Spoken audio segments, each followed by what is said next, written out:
Once you step away from the bigger names, your Final Fantasies, Dragon Quests, and other series, it can become a bit of the Wild West. There are all sorts of games out there, some that are worth the time, some that honestly aren't really worth the time. I've put together 5 games that I think all offer something special and new, especially for people that have already dived headfirst into JRPGs. It's definitely a topic that I will be exploring much more, so if you don't see your favorite quirky, obscure JRPG, don't worry, I'll probably get to it eventually. For now, let's bridge the gap with something both old and new. This is something both familiar and at the same time totally different. Tales of Destiny is a game we got for the PlayStation, but there was a director's cut version of the game that we didn't get at all for the PS2 in North America.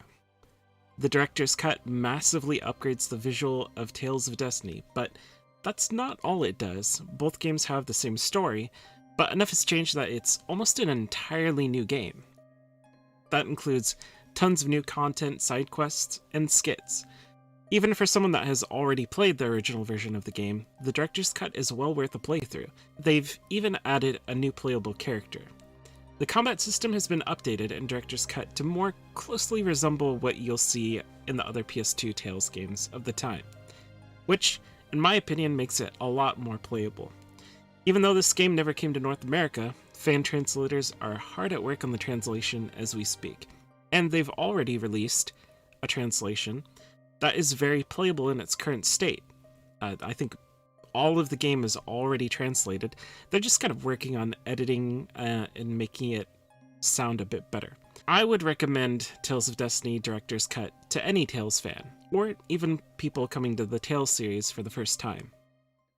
You may be familiar with Popolo Croix due to the PSP version that we got in North America, but this version of the game is the reverse of what happened with Tales of Destiny Director's Cut. The original Popolo Croix Monogatari is split into 2 different full-length games, and once you play the original, you'll be pretty confused as to why it never made it to North America in the original state. Popolo Croix follows the story of Pietro. He watches the king's crown get taken away from him before his own eyes, and he decides it's his job to get the crown back. It has a similar charm to something like Grandia, with a young character that goes on an epic adventure. The PSP version, it's not really representative of Popolo Croix Monogatari. There are vast differences here, including a ton of cut content. It has a very distinct art style, which is like a cute and more detailed version of the Mother series, or Earthbound. Combat is reminiscent of the Trails series, with the battles taking place on an isometric grid. You'll have to find the best way to position yourself, and use various skills that you've gotten along the way to take down your foes. It can be quite challenging, especially because of the gut system, which you'll have to manipulate in order to do more damage. The basic premise is that the more guts you have, the more damage. And it even has an epilogue that reminds me of the Lunar series, where you're able to travel around the world talking to townsfolk after you complete the main quest. Super Shell Monster Story, or Daikaiju Monogatari, for the Super Famicom was developed by the team who made Crystal Beans from Dungeon Explorer and Elemental Gimmick Gear. It also has a sequel that is on the Super Famicom. Your character is summoned to the world in order to save it from a fiend known as Fat Badger, and your goal is to collect other shell monsters to save the world of Sheldorado from this massive, huge badger threat. Going throughout the world to defeat the elemental dragons and collect the elemental shells. Needless to say, it's a bit more of a lighthearted game. Doesn't mean it isn't worth diving into. If you're looking for a game that feels a bit more like an old school Dragon Quest or Final Fantasy, that's what you're going to get here.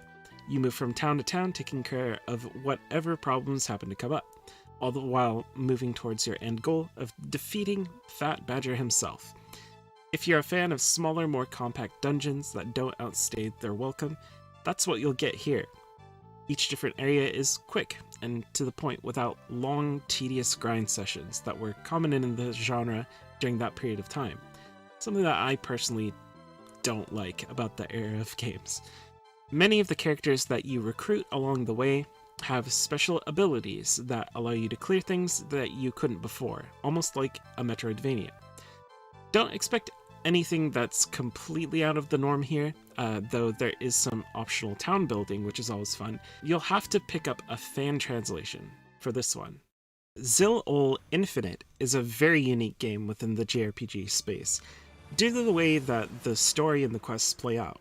On the surface, in the combat, and the moment-to-moment gameplay, it seems a lot like other JRPGs of the PS2 era. In fact, some of the reviewers of the time, people that did import reviews, said it was too much like Final Fantasy, but it's actually non-linear. It would be much more accurate to label it as something along the lines of the Saga series. Depending on the actions that you take and the characters that you recruit along the way, there are 48 possible endings, including some that change depending on the gender that you pick at the beginning of the game. It's also different in the overall theme and feeling compared to other JRPGs. If you don't take certain actions, characters will die, and due to the non-linear nature of the game, it can be difficult to get everything you want done in a single playthrough. But for people who enjoy playing a game multiple times and extracting as much as you can out of it, Zilo Infinite can be a very rewarding experience. Zilo Infinite does have a fan translation, but Zilo Infinite has another revamp called Zilo Infinite Plus for the PSP, which adds 120 new events. Unfortunately, there isn't a fan translation or a official translation right now, but there is someone working on it. I would not count on that for a while, though. These sorts of things can take a long time. They're not guaranteed, but Zilo Infinite as it is, it's a pretty cool game. Tengai Makyo Jiraiya is the first game in the Tengai Makyo series, which had many entries over the years.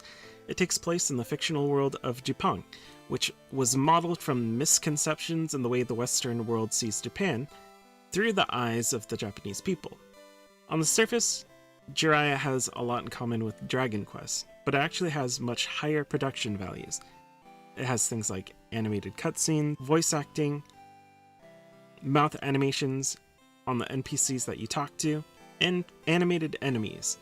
All these things sound like the norm now, but back then it was pretty unheard of. And that was back in 1989. These animations were included due to the work of Yoshiteru Tsujino, who had been brought into the company after working on animations for series like DuckTales for a Japanese-based anime company. The story? It's fairly simple, but it's presented well, making this a worthwhile game to go back to for anyone that loves retro JRPGs. Characters and locations have a lot of style, and the feeling of the game is pretty lighthearted. So if you're looking for something a bit more light and comedic, this will definitely interest you. A lot of the games in the series still aren't translated, even to this day, though Tengai Makyo Zero is. Tengai Makyo doesn't get nearly enough attention, in my opinion. The company that made the game, Red Company, which is now known as Red Entertainment, would go on to make and be involved in other famous franchises, such as Sakura Wars. All the games that I've mentioned in this video are fan-translated, and the reason that I stuck to mainly completely fan-translated games is because I think they don't get enough eyes on them. There are a lot of great JRPGs out there that most people don't even know exist at all, and fan translators should get a lot of credit for taking their time with only passion to fuel them. They don't get paid for that. Sometimes fan translations can take years to do, so props to them.